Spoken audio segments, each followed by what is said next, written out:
are back with another Let's Fix My Car. My alternator went out, and I'm going to show you all the signs that I knew it went out. So let's get started. We're going to show you how to do it for just, all you have to do is pay for the parts, and if you got the tools, even better, because we don't like paying labor around here. It's too expensive. We do it ourselves. Okay, so I'm going to crank up my car, because I do have a little bit of power left. And let's see. So what I noticed, and it's not gonna let me flip it, hold up. This light right here came on. So I checked my terminals and my terminals were good. So then I took my computer, that's what I call it. I don't know if that's actually what it's called. And I checked my voltage, and my voltage was at 11.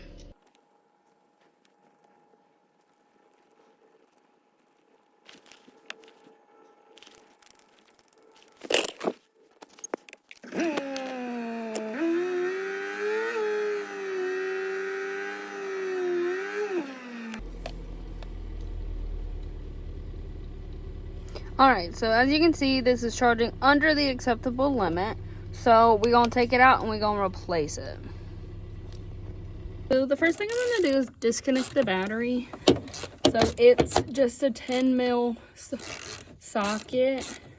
There's 2 bolts, which I can show you which bolts in a second. Like, it's just these 2 bolts. And I'm going to loosen them up until they come out. Alright, my alternator is right here. Thankfully, it's on top, so it shouldn't be hard to get out. So, as I'm seeing now, I have this top bolt that I'm going to have to break loose. And probably some others. But I'm going to look for the belt tensioner so I can get the belt off first. So, this right here is your belt tensioner. I took this 17 mil wrench, put it on the bolt, and I pulled it up and it loosened the belt. So I was able to get the belt off. And now we're going to undo this bolt and find the other bolt, because I don't think that's the only one. Alright, I just wanted to say, as I am editing this video, I will say that it makes more sense to go ahead and get the AC compressor out of the way before messing with the alternator, because I did think that I was going to have enough room to pull the alternator up, but because of the bracket that the alternator bolts to, it wasn't enough room. So I did end up going back after I unbolted the alternator to unbolt the AC compressor. So there are 4 bolts. I do show you later in the video where they are. So if you want to watch to find that and then go back, you should, because it makes a lot more sense. Use a 15 millimeter to break apart this bolt. So now I'm going to go up under and try and find the other bolt. Okay, so the other bolt we're looking for is directly underneath this. So you can reach around and feel for it.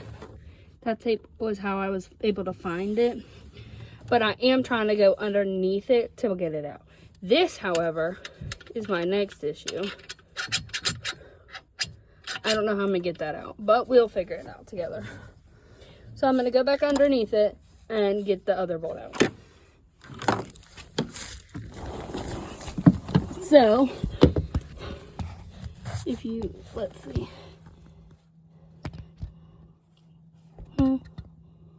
There it is, right there. Alright, so I won't lie. Getting the bottom bolt out was more difficult. So I did take the clips out of the right wheel well, so I could move it over and reach my ratchet in there to get it off. So I was able to get it off, and now we are trying to get the bolt out. So let's go. So there is a bolt right here that we're going to take out so we can scooch this over to get those bolts out. We are back for part 2 of doing this. So part 2 only being because I had to wait for my alternator to come in.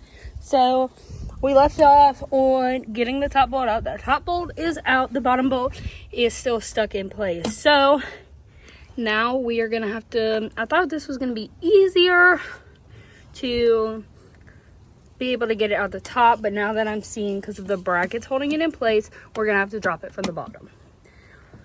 So we're gonna take out this AC compressor.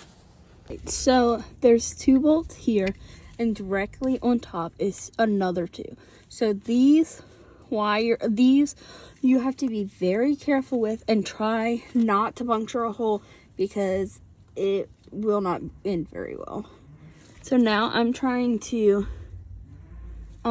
twist the top 2 out. I did twist these back in some, so it will hold it and it won't fall on my face, because that would be painful. So I'm going to finish getting these bolts out, and then I'm going to pull it down, and then I'll come back. Alright, so I just took this bolt off here. This is on the back of the alternator. I took this bolt off, and then we are going to get this clip out, which I'm going to have to use 2 hands to do that, I'm sure. But the compressor, I did unbolt it and move it out of the way, so I was able to get up in here. So what felt like forever, I got my alternator out. It's right here. I am not very smart, and by not very smart, I did not get out. I'm like, how am I gonna get this bottom bolt out? I don't know if everybody's is like this, but mine is like this, and I'm gonna show you. Right here is where the alternator goes. The bottom bolt goes. This is where the top bolt goes. The top bolt goes all the way through. This is a solid piece of metal. The bottom bolt, you can see, it does not go all the way through. It sits there on top of that. So I undid the top bolt, and trying to get the bottom bolt out, I realized that all I had to do was push up on it, and then it fell back down, and I could get it out of the bottom. So make sure you pay attention to how yours is set up. I wasn't able to see it until I took the top bolt out and I pushed the top down, like forward and down, until I could see that. And then once I saw it, I said, wait a minute, it's not attached to anything. Now we are going to go back up with the old one, new one. So what I did do, because of the way that is set up, I did go ahead and put the bolt in. I didn't tighten it all the way because I don't want it to be too tight to get in there. But I put the bolt in it, so all I have to do is get it on that lip, and then I can work its way up. So let's get to it. All right, so I was able to get it on the hook. Hold up, let me show you. It is on the hook. So now I'm going to go to the back side, and I'm going to connect the wires and the plug on the back side. I didn't finish recording, like putting in like the alternator. I won't lie, I did have to take it out, put it back in, because I put it in wrong and the top bolt wouldn't connect. So I did have to do that. And then I struggled getting the bolts in at the same time. Like, I had to loosen one and then tighten one, and it was a never-ending game until I was able to tighten both of them. The condenser was so easy to get in. Took me probably 5 minutes. The belt was easy to get in. So it was overall very easy. So I did already crank my car, and I have no check engine light or anything like that. So, well, other than the fact that I need an oil change, but you know, that's minor stuff. But yeah, thank y'all for watching, and bye.